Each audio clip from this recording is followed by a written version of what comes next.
And you are a Ugandan. And you are a Ugandan. You are Rwandan. You are Rwandan. Rwandanese Simanyi. But every position, let me finish. 1996 and 2001. Can I speak? Can I speak? She campaigned for him. I was with her in Imbarara. She campaigned for him in 2001. Yes. I want to speak. When you are speaking, I was not interrupting you. Let me violent. Come on. Shut up. I mean, look here, Odongo. You better moderate properly. I leave these people to speak what they want to speak. When I come to speak, they shout, they shout. And now, don't shout when Dr. Matembe is speaking. Because what I'm saying is the truth. If there is no political environment under which... But you supported this rigging. Andrew, you will let it...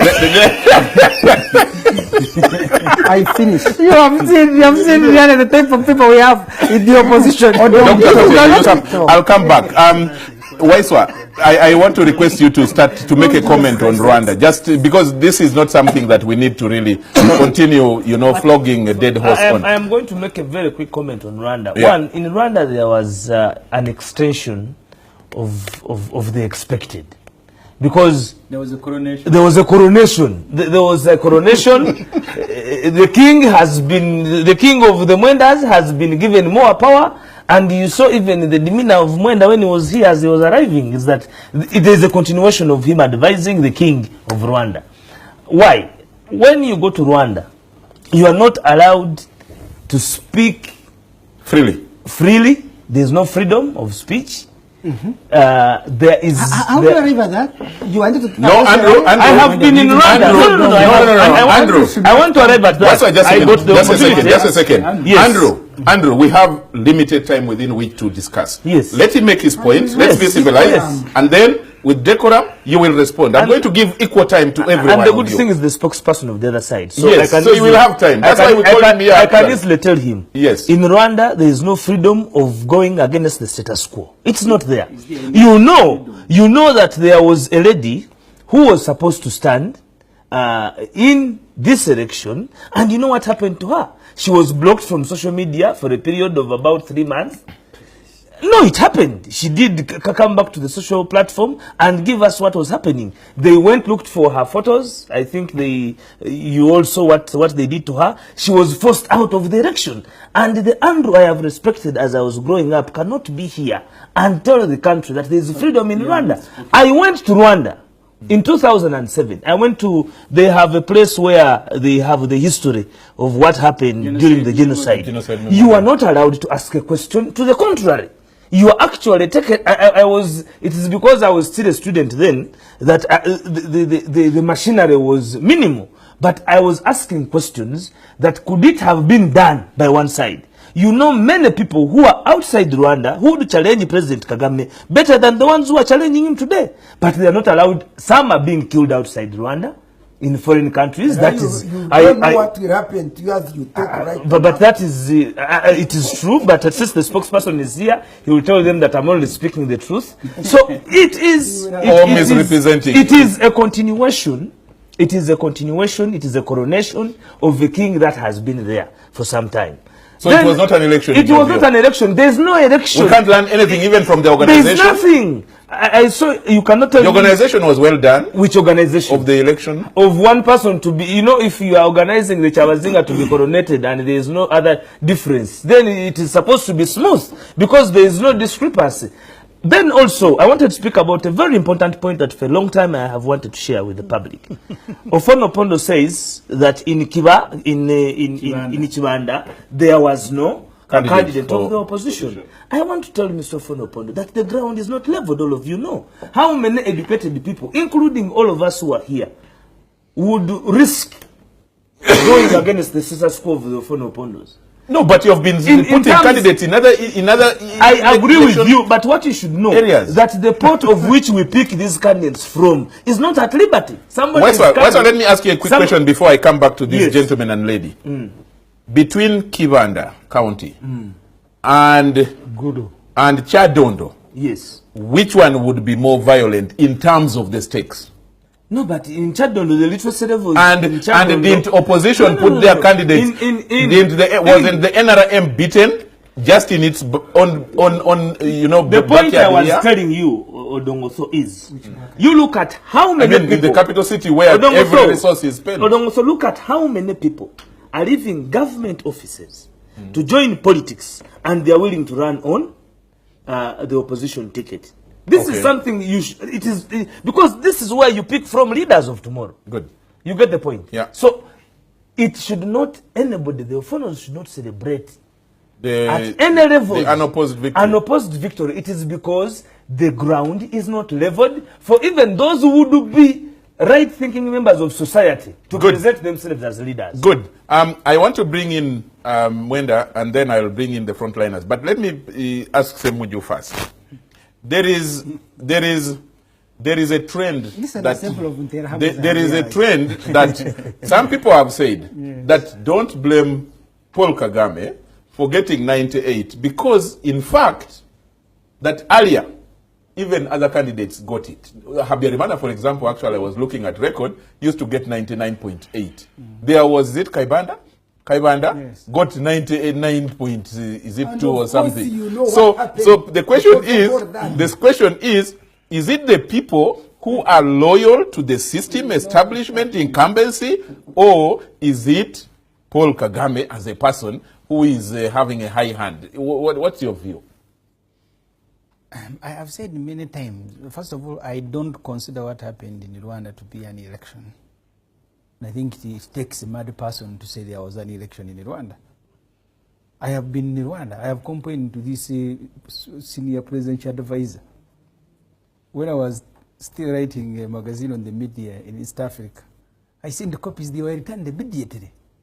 That nonsense you can only go and distribute in Uganda. So you're dealing with a different environment. This Andrew here has justified the environment in Rwanda by the history.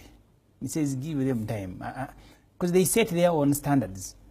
If you tell them about election, they will tell you, but the other way had a genocide. So for me, the only problem I see, I think Kagame should have done what the kings in the Middle East have done. You declare yourself a king, there are no elections.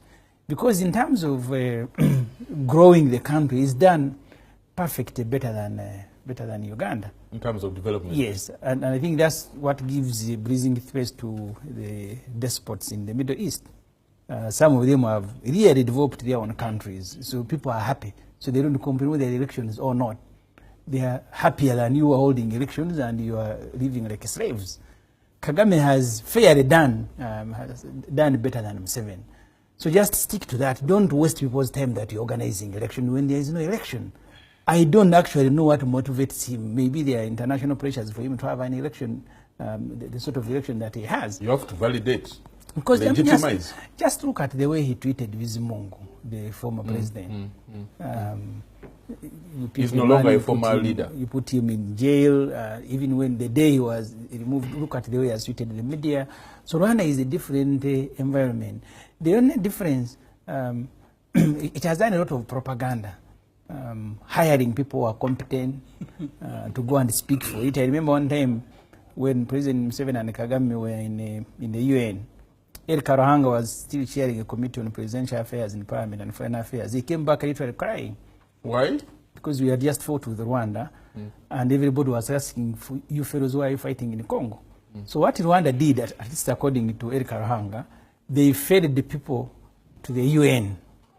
And so Kagame moved in with about 300 people. Robist is hired from all over the world. So they nearly spoke to everybody that mattered in that meeting. So when Museveni came to speak, he was under extreme pressure because everywhere he looked, they were blaming him. You are the problem, you are the problem. So he was literally insulting and quarreling with everybody. And Kagame quietly delivered a very good speech.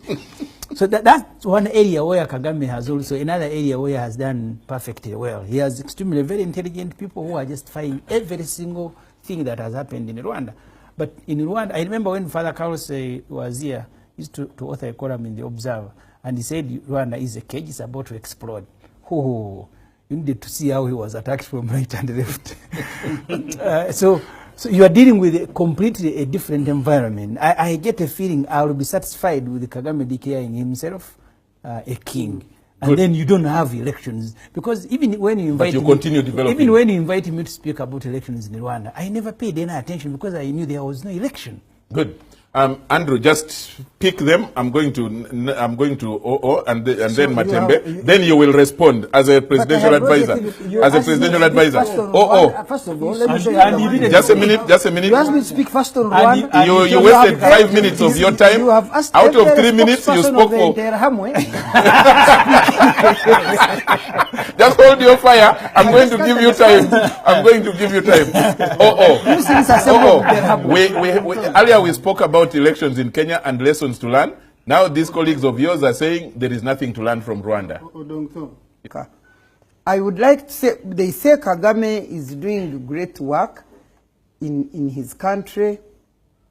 But for me, I believe you can as well do great work while people also are happy and enjoying the freedom. For instance, to be honest, I'm telling you in all honesty, I wouldn't want to go to enjoy the progress in Kagame's country without my mouth speaking. Because I live by my mouth. That's my life. And I want to speak the truth. And I want to be open and say, no, it's not right here. But if I'm supposed to be like in Russia, the way it used to be, gagging, I mean, I can't live. I mean, life does not depend on food and drink and what. Life depends on happiness and joy from within. Freedom with which a human being was created with. We were born free. And this freedom is very important to our life and even life expectancy. And we need it. It is not about food and whatever. And what surprises me is these Africans don't learn. Because, look, Saddam had just got 98 in elections when the things happened the way they went. For any sensible, reasonable person to say that you get 98%, I mean, why don't they even reduce it to make it more sensible and reasonable? At least you reduce it. Because for me, like 85. I expected Kagame. I expected. Andrew, take that advice. I expected. Let her wind up. I expected President Kagame to win because I knew he had to win. Because a sitting president like Kagame, even if he had not become such a dictator like they call him, he would still win because they make sure they silence. You can't win in this place, but at least be sensible. Give yourself 60% or something, but 98%. I mean, this is nonsense. Good.